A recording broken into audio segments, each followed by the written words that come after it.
खुद के ही बच्चों ने उन्हें घर से निकाला है। खुद के ही बच्चों ने उन्हें घर से निकाला है। नारी का भाग्य भगवन तूने कैसा बनाया है। पैदा होती है बेटी तो बाप के घर को अपना समझती है, पर जब समझदार होती है तो पिता कह देते हैं बेटी ये घर तेरा नहीं है, तेरा घर तो ससुराल है। ससुराल जाती है इस उम्मीद से कि अब ये मेरा घर है, तो वहां बात बात पे पति ताने मारता है, ये तेरे बाप का घर है क्या, ये तेरे बाप का घर है क्या। पिता ने कहा ये तेरा घर नहीं है, पति ने कहा ये भी तेरा घर नहीं। तो मां को लगा चलो, पति कहता है कि ये तेरा घर नहीं है, चलो ये मेरा घर नहीं है, ठीक है। उससे लगता है कि जब मेरा बच्चा पैदा होगा तो मेरा बच्चा मुझे अपना अधिकार दिलाएगा, मेरा बेटा कहेगा माँ ये तेरा ही घर है और तू यहीं रहेगी। माँ इस उम्मीद से बच्चे को पैदा करती है, पालती है, बड़ा करती है कि मेरा बेटा मेरे साथ खड़ा होकर ये कहेगा माँ ये तेरा घर है, तू यहीं रहेगी।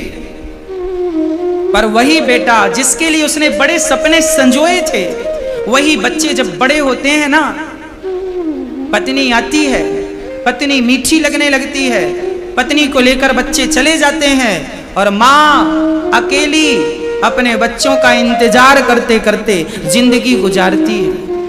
केवल इंतजार, केवल इंतजार। हाँ, कल एक माँ हमसे एक दास्तां कह रही थी। कल एक माँ ने हमसे कहा कि हमारा बेटा, हमारे बच्चे, हमारे बेटे हमसे कहते हैं माँ 50,000 रुपए दे दो, हम भी घर बनवा रहे हैं, एक कमरा तुम्हारा बनवा देंगे। बेटे ने कहा माँ हमें 50,000 रुपए दे दो, हम घर बनवा रहे हैं, उस घर में हम तुम्हारे लिए भी एक कमरा बनवाएंगे। माँ ने दे दिया, चलो रहने की छाया तो रहेगी, पानी नहीं देगी बहू, रोटी नहीं देगी, पर रहने को छाया तो रहेगी, बनाकर खा लूंगी। बेटा 50,000 लेकर चला गया, लौट कर नहीं आया माँ को लेने के लिए। माँ इंतजार करती रही कि अब बेटा आएगा मुझे लेकर जाएगा, अब बेटा आएगा। जब उसका बेटा वहां लेने नहीं आया तो वो माँ यहाँ मेरे पास चली आई। कोई बात नहीं, जब आपके अपने बच्चे जब आपको देखते नहीं हैं, आपकी सेवा नहीं करते, तो कोई बात नहीं, आप निराश मत हो जाना। हाँ, शायद बिहारी जी ने मुझे इसलिए जिंदा रखा है कि तुम्हें बहुत सारी माँओं का बेटा बनना है और बहुत सारी माँओं का बेटा बन के वो फर्ज पूरा करना है, पुत्र धर्म निभाना है। हाँ, वो माँ यहाँ आई, यहाँ हैं और यहाँ बड़े आनंद से हैं, बड़ा खुश मैं जीवन है। अब माता पिता दोनों हैं। भक्तों, क्या हमारा भारत, क्या हमारे बच्चे सही दिशा में जा रहे हैं?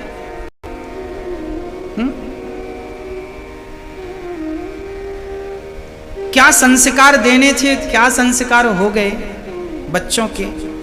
प्रार्थना करता हूं अपने बच्चों को इतना संस्कार तो देना कि बुढ़ापे में तुम्हें गिलास भर पानी और सम्मान की रोटी देते रहें। इतना संस्कार देना जरूरी है, कम से कम।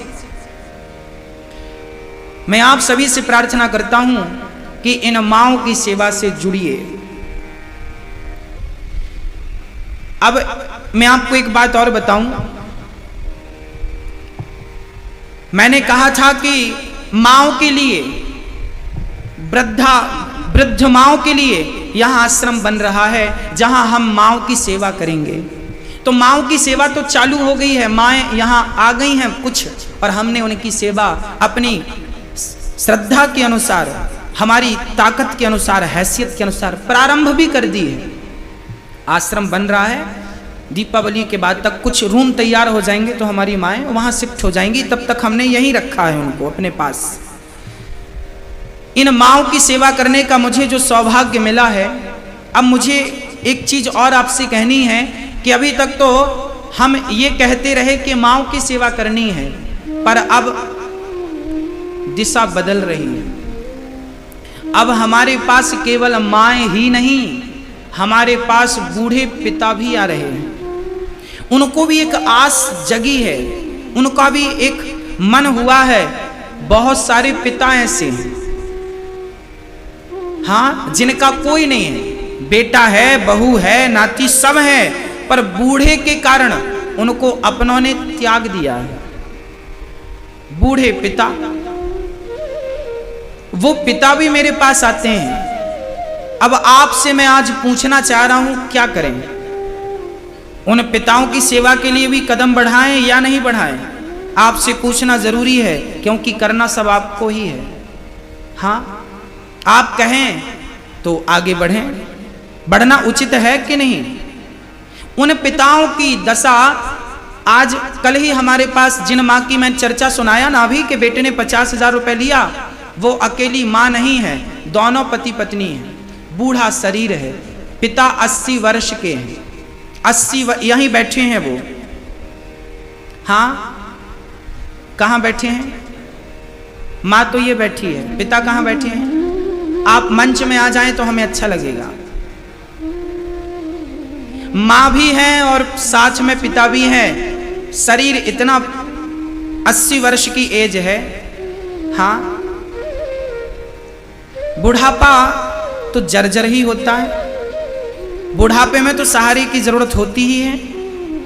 ये माँ कल मेरे पास आई और पहली बार हम कल ही इनसे मिले। ये माता पिता, इनके बच्चे सेवा करने को तैयार नहीं हैं, और शरीर ऐसा नहीं है कि रोटी बना के खाएं। ये देखिए, बुढ़ापा है, बूढ़ा शरीर है, पिता बूढ़े हैं। मैया मत रोइए,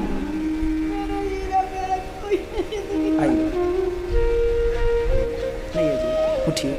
भगवान हम सबके हैं, हम सबके सहारे भगवान हैं। हम सबका साथ कौन देते हैं? भगवान देते हैं। हम सबके साथी कौन हैं?